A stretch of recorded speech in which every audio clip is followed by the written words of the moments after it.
کہ محبوب کی محفل کو محبوب سجاتے ہیں، محبوب کی محفل کو محبوب سجاتے ہیں، اور آتے ہیں وہی جن کو سرکار بلاتے ہیں، آتے ہیں وہی جن کو سرکار بلاتے ہیں۔ تو جن پر اہل بیت کی نگاہ کرم ہو جاتی ہے وہی جلسے میں بھی آتے ہیں، وہی جلسے میں تعاون بھی کرتے ہیں، وہی تمام مشقتوں کو بھی اٹھاتے ہیں، اور یہ اپنے انداز سے اعلان کرتے نظر آتے ہیں، حسین تم نے اپنے بچے کی قربانی دے کر کے، اپنے جوان بیٹے کی قربانی دے کر کے، اپنے آبان و انصار کو اسلام کے نام پر قربان کر کے، آپ نے جذبہ شہادت میں یعنی آپ نے اپنی گردن کو کٹا کر کے اسلام کو بچا دیا ہے۔ تو ہم یزید کے ماننے والے نہیں ہیں یا آپ کے دشمنوں کے ماننے والے نہیں ہیں، بلکہ حسین ہم نے آپ کے نانا کا کلمہ پڑھا ہے۔ ہم محبت علی سے بھی کرتے ہیں، ہم محبت فاطمہ سے بھی کرتے ہیں، ہم محبت امام حسن سے بھی کرتے ہیں، ہم محبت اہل بیت کے ایک ایک بچے سے کرتے ہیں۔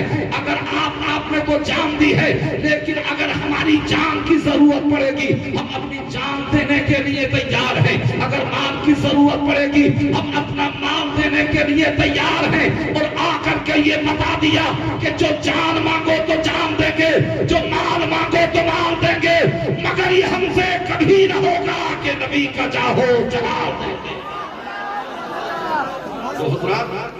اللہ تبارک و تعالی ہم سب کی حاضری کو قبول فرمائے۔ یہ بڑی سعادت مندی کی بات ہے۔ کوئی ماتم کرتا ہے، کوئی سیاہ لباس پہنتا ہے، کوئی اپنے سینہ کو بھی کرتا ہے، مگر ہم اہل بیت سے محبت کرنے والے ہم محبت کے ساتھ میں حسین کا جلسہ سجاتے ہیں، حسین کے نام کا لنگر کرتے ہیں، ہم حسین کے نام کی سبیل لگاتے ہیں۔ بہرحال بات طویل ہو جائے گی۔ عزیزان ملت اسلامیہ دیر سے ذرا تقریر شروع ہوئی ہے، اب مجھے اس کا بینیفٹ بھی جو ہے ملنا چاہیے، یعنی میں جو ہے پوری کوشش کروں گا۔ سنانا میرا کام ہے اور سننا آپ کا کام ہے۔ ایک مرتبہ اور محبت سے بولیں سبحان اللہ۔ عزیزان ملت اسلامیہ اللہ کا شاہکار کلام قرآن مجید اعلان فرماتا ہے، قل هو اللہ احد، محبوب آپ اعلان فرما دو وہ اللہ ایک ہے، وہ اللہ ہے، اللہ ایک ہے، اللہ الصمد، اللہ بے نیاز ہے، لم یلد نہ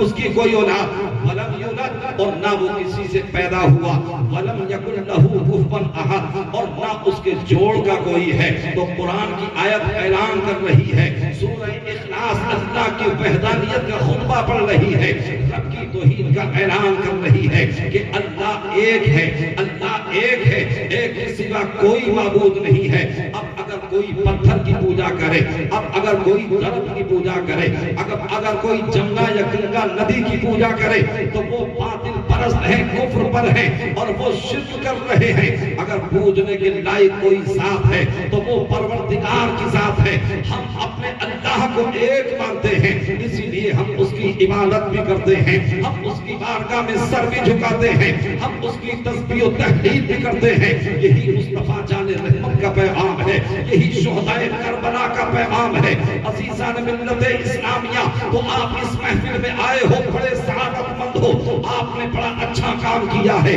آپ اپنی مرضی سے نہیں آئے ہیں بلکہ حسین نے آپ کو بلا لیا ہے۔ علی اصغر کی محبت لے کر کے آ گئی ہے، علی اکبر کی جوانی کھینچ کر کے آئی ہے، علی اصغر کا بچپنا آپ کو لے کر کے آیا ہے، سیدہ سکینہ کی محبت ہماری ماں بہنوں کو کھینچ کر کے لے آئی ہے۔ دنیا میں دو طرح کی محفلیں ہوتی ہیں، ایک خدا کی محفلیں ہوتی ہیں، ایک دنیاوی محفلیں ہوتی ہیں، اور جب دنیاوی محفلوں میں انسان جاتا ہے تو اپنے پیسے سے گناہوں کو مول لیتا ہے۔ صحابہ کرام نے میرے آقا کی بارگاہ میں عرض کی، یا رسول اللہ، اے آقا ارشاد فرمائیے دو طرح کی محفلیں ہوتی ہیں، ایک خدا کی محفلیں ہوتی ہیں اور ایک اللہ دنیاوی محفلیں ہوتی ہیں۔ آقا ارشاد فرمائیے اگر ہم دنیاوی محفلوں میں جائیں گے تب ہمیں کیا ملے گا، اگر ہم خدا کی محفلوں میں جائیں گے تب ہمیں کیا ملے گا؟ تم میرے آقا نے ارشاد فرمایا تھا اگر تم دنیاوی محفلوں میں جاؤ گے تو دنیاوی محفلوں میں جانے کے بعد تمہیں دنیاوی کرسی مل سکتی ہے،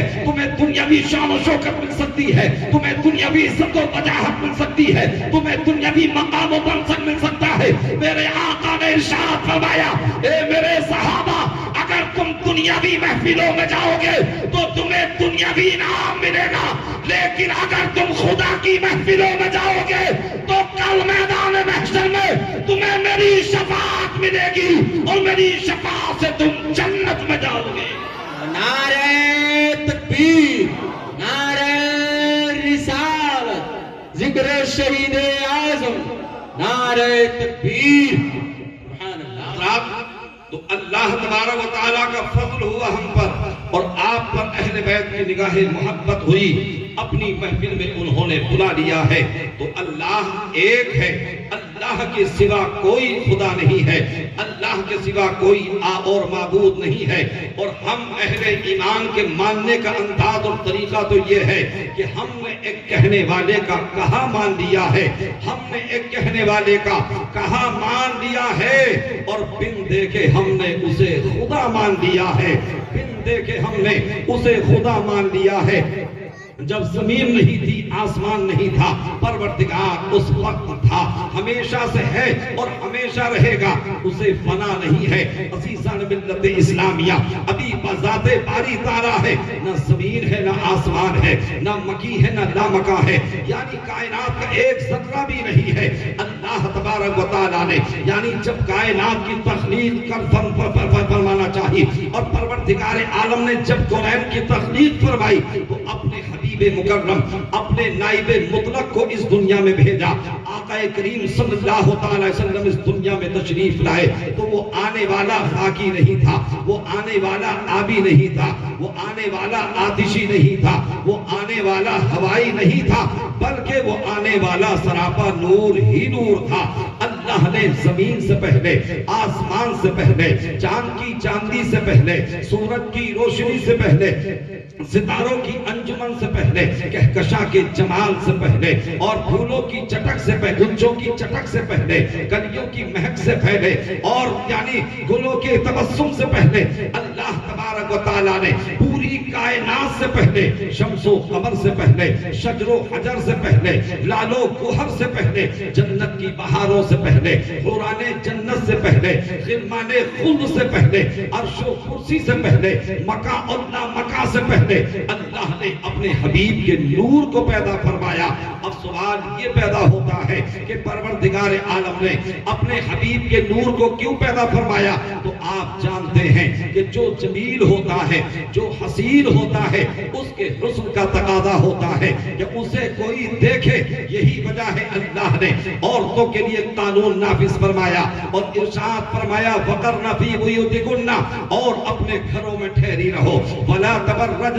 اور بے پردہ نہ رہو، تبرج الجاہلیت الاولیٰ، جیسے اگلی جاہلیت کی بے پردگی۔ اور دوسرے مقام پر اللہ نے فرمایا قُلْ لِلْمُؤْمِنَاتِ يَغْضُضْنَ مِنْ أَبْصَارِهِنَّ، اور مسلمان عورتوں کو حکم دو کہ وہ اپنی نگاہیں کچھ نیچی رکھیں، وَيَحْفَظْنَ فُرُوجَهُنَّ، اور وہ اپنی پارسائی کی حفاظت کریں، وَلَا يُبْدِينَ زِينَتَهُنَّ، اور وہ اپنا بناؤ سنگار نہ کسی کو نہ دکھائیں، اس لیے کہ اگر عورت بناؤ سنگار کر کے اگر یہ مارکیٹ میں جائے گی، اگر یہ میلے یا ٹھیلے میں جائے گی تو عصمت دری ہو سکتی ہے، دامن دار ہو سکتا ہے، اس کا وقار مجروح ہو سکتا ہے، اس کا تشخص مٹ سکتا ہے۔ اللہ نے ارشاد فرمایا اپنے گھروں میں ٹھہری رہو تاکہ تمہاری عزت محفوظ رہے، تاکہ تمہاری عصمت محفوظ رہے۔ تو اب یہ فقیر نعیمی کہتا ہے کہ اللہ سے بڑھ کر جمیل کون ہو سکتا ہے، اللہ سے بڑھ کر کے جمال والا کون ہو سکتا ہے؟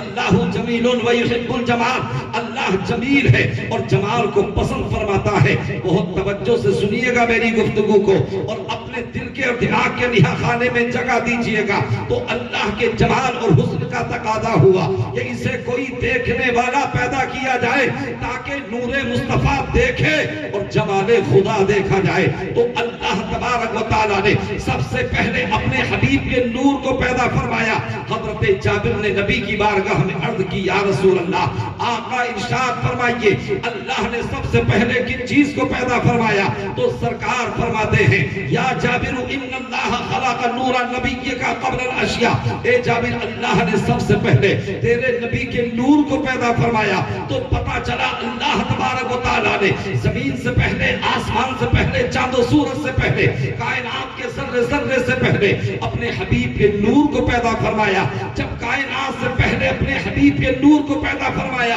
تو اب ذہن میں بات یہ پیدا ہوتی ہے کہ جب کائنات کی تخلیق نہیں ہوئی تھی اور کائنات سے پہلے اپنے حبیب کے نور کو بنایا تو یہ نور محمدی رکھا کہاں؟ زمین نہیں تھی کہ زمین پہ رکھا جاتا، آسمان نہیں تھا کہ آسمان پہ رکھا جاتا، عرش و کرسی نہیں تھے کہ وہاں رکھا جاتا، جنت کی بہاریں نہیں تھی کہ وہاں رکھا جاتا، جنت کے محلات نہیں تھے کہ وہاں رکھا جاتا۔ تو دو جملوں میں سنو، اللہ نے نور محمدی کو اپنے پاس رکھا، یعنی اپنے قرب خاص میں رکھا۔ اب پھر یہ سوال ذہن میں پیدا ہوتا ہے، اے پروردگار تو قادر مطلق ہے، اگر تو چاہتا تو زمین سے پہلے، اگر تو چاہتا تو مٹی سے پہلے، اگر تو چاہتا تو ہواؤں سے پہلے، اگر تو چاہتا تو دریاؤں سے پہلے اپنے حبیب کے نور کو پیدا فرما دیتا، لیکن اے پروردگار عالم تو نے مٹی سے پہلے، ہواؤں سے پہلے اپنے حبیب کے نور کو کیوں پیدا فرمایا اور چیز کو بعد میں کیوں پیدا فرمایا؟ تو جب یہ سوال کیا جاتا ہے تو رب کی رحمت جواب دیتی ہے، نادان تجھے نہیں معلوم ہے، یقیناً میں قادر مطلق ہوں اور میں جانتا تھا اور مجھے معلوم ہے کہ آنے والے زمانے میں، یعنی اگر میں زمین کو پہلے پیدا کر دیتا، اگر میں ہواؤں کو پہلے پیدا کر دیتا، اگر میں مٹی کو پہلے پیدا کر دیتا تو ہو سکتا تھا یہ زمین میرے مصطفیٰ سے آنکھیں ملاتی، عرض کرتی یا رسول اللہ اگر میں نہیں ہوتی تو آپ قدم کہاں رکھتے؟ ہو سکتا تھا یہ ہوائیں کہتی یا رسول اللہ اگر میں نہیں ہوتی تو آپ سانس کہاں لیتے؟ ہو سکتا تھا آسمان یہ کہتا یا رسول اللہ اگر میں نہیں ہوتا تو آپ شامیانے میں کس کے رہتے؟ ہو سکتا تھا پانی یہ کہتا یا رسول اللہ کہ اگر میں نہیں ہوتا تو آپ پیاس کیسے بجھاتے؟ تو میں نے زمین سے پہلے، میں نے پانی سے پہلے، میں نے ہواؤں سے پہلے پیدا فرما کر کے اپنے حبیب کے نور کو یہ بتا دیا کہ اے زمین سن لے، اے آسمان سن لے، تیرا میرے حبیب پر کوئی احسان نہیں ہے،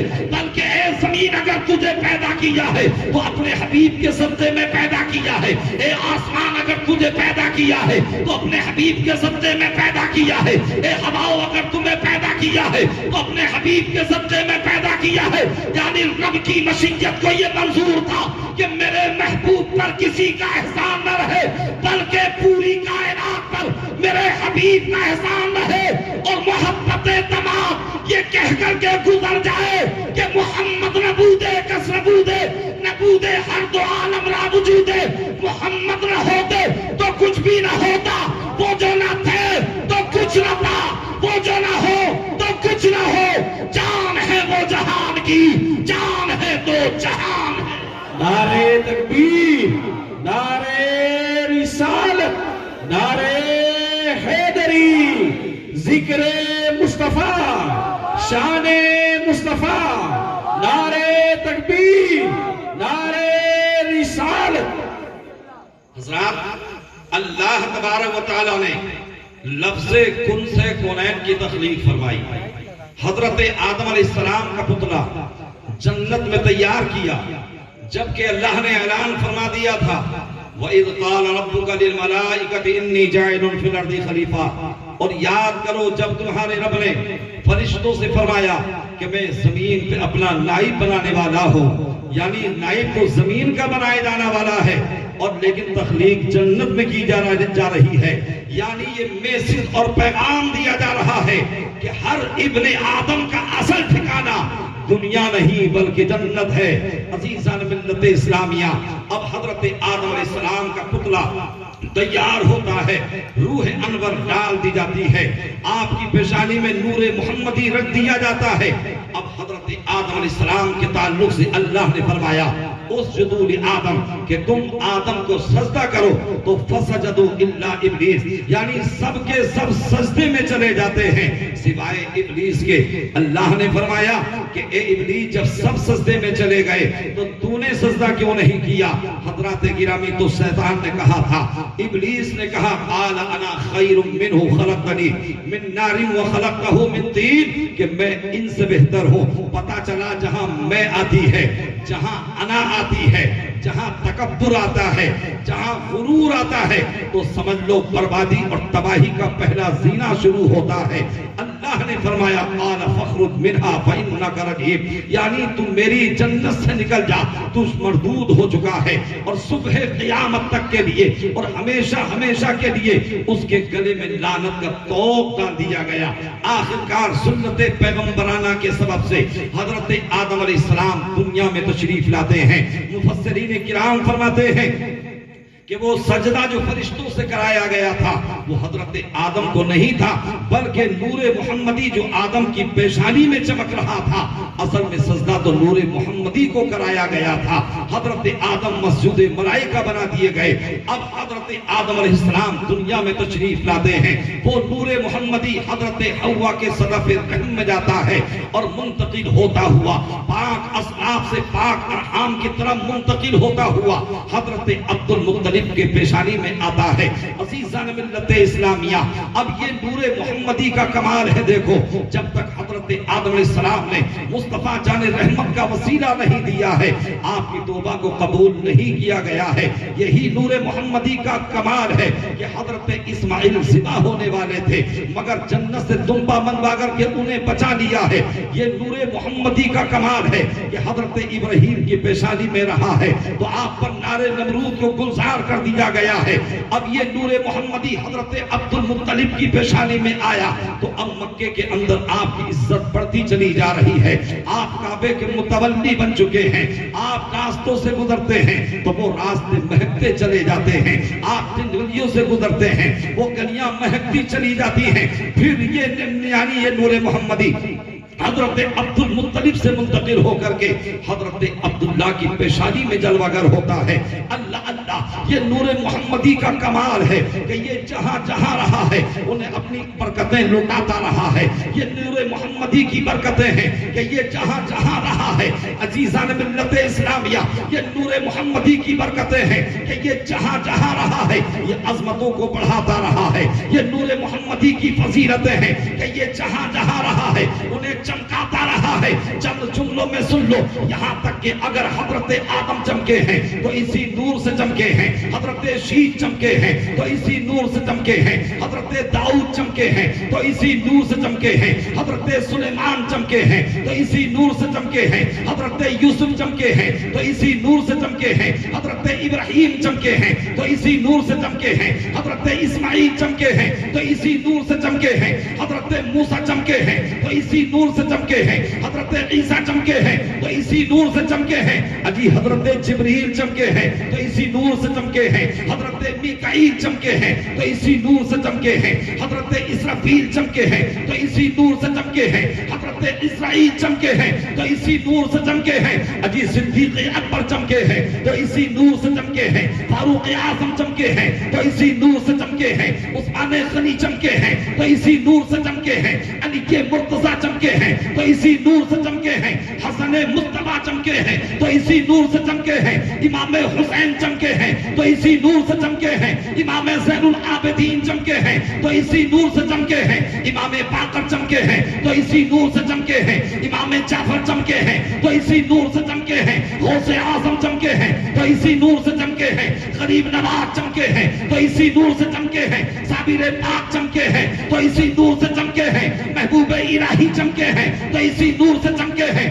صدر الشریعہ چمکے ہیں تو اسی نور سے چمکے ہیں، صدر اللہ فاضل چمکے ہیں تو اسی نور سے چمکے ہیں، اعلیٰ حضرت چمکے ہیں تو اسی نور سے چمکے ہیں، حافظ ملت چمکے ہیں تو اسی نور سے چمکے ہیں، مجاہد ملت چمکے ہیں تو اسی نور سے چمکے ہیں، مخدوم اشرف چمکے ہیں تو اسی نور سے چمکے ہیں، اشرفی میاں چمکے ہیں تو اسی نور سے چمکے ہیں، اور محدث اعظم چمکے ہیں تو اسی نور سے چمکے ہیں، سرکار کعبہ چمکے ہیں تو اسی نور سے چمکے ہیں۔ اور دو جملوں میں سن لو کہ اگر حضور شیخ الاسلام چمکے ہیں تو اسی نور سے چمکے ہیں تو تم بھی نبی کی بارگاہ میں یہ عریضہ پیش کرو، یا رسول اللہ چمک تجھ سے باتیں ہیں، سب پانے والے میرا دل بھی چمکا دے، چمکانے والے۔ نعرہ تکبیر،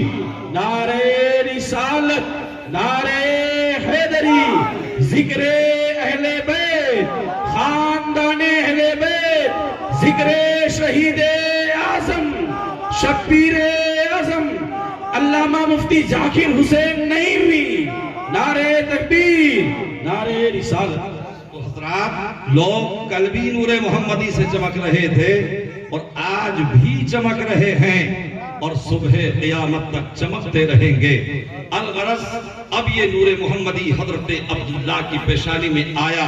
اب پیشانی میں جب رکھا گیا تو حضرات پوری دنیا میں یہ خبر مشتہر ہو جاتی ہے, پوری دنیا میں یہ خبر پھیل جاتی ہے. توریت کے عالموں نے اعلان کر دیا, زبور کے عالموں نے اعلان کر دیا, انجیل کے علماء نے اعلان کر دیا کہ اے دنیا یہود سن لے, اے دنیا عیسائیت سن لے, اے دنیا نصرانیت سن لے کہ نور محمدی اپنے والد کی پیشانی میں آ گیا ہے. اگر وہ اس دنیا میں تشریف لے آئے, اگر محمد پیدا ہو گئے تو تمہارے مذہب عیسائیت کا کیا ہوگا, تمہارے مذہب نصرانیت کا کیا ہوگا, تمہارے مذہب یہودیت کا کیا ہوگا. آج ہم یہ سمجھتے ہیں کہ اہل ہند اور ہنود اور یہاں کے لوگ اسلام کے دشمن ہیں, انہیں تو بس مسجدیں گرانا آتا ہے یا مسلمانوں کو تنگ کرنا نظر آتا ہے. مگر حضرات گرامی اصل میں یہ ہمارے دشمن نہیں ہے. اصل میں اگر اسلام اور مسلمانوں کا کوئی دشمن ہے تو وہ یہودی ہیں,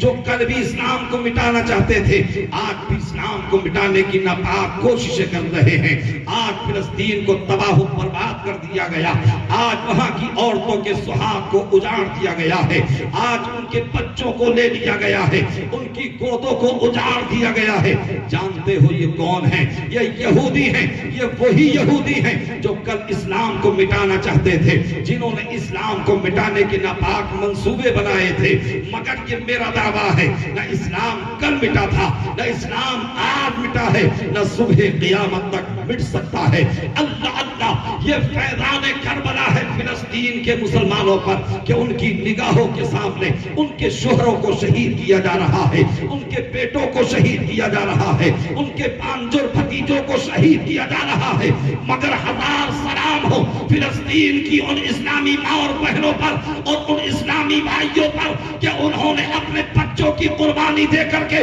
اپنے گھروں کو تباہ و برباد دے کر کے پھر بھی یہ اعلان کر دیا, اے یہودیوں سن لو, تم ہم پر بمباری کرتے چلے جاؤ گے مگر ہم سنت حسین ادا کرتے چلے جائیں گے. اگر تم چھوٹے بچے مانگو گے ہم اپنے بچوں کو پیش کر دیں گے. اگر ہمارے شوہروں کی قربانی چاہیے ہم اپنے شوہروں کو پیش کر دیں گے. ہم سب کچھ کرنے کے لیے تیار ہیں, لیکن پرچم اسلام چھپ جائے یہ ہمیں گوارا نہیں.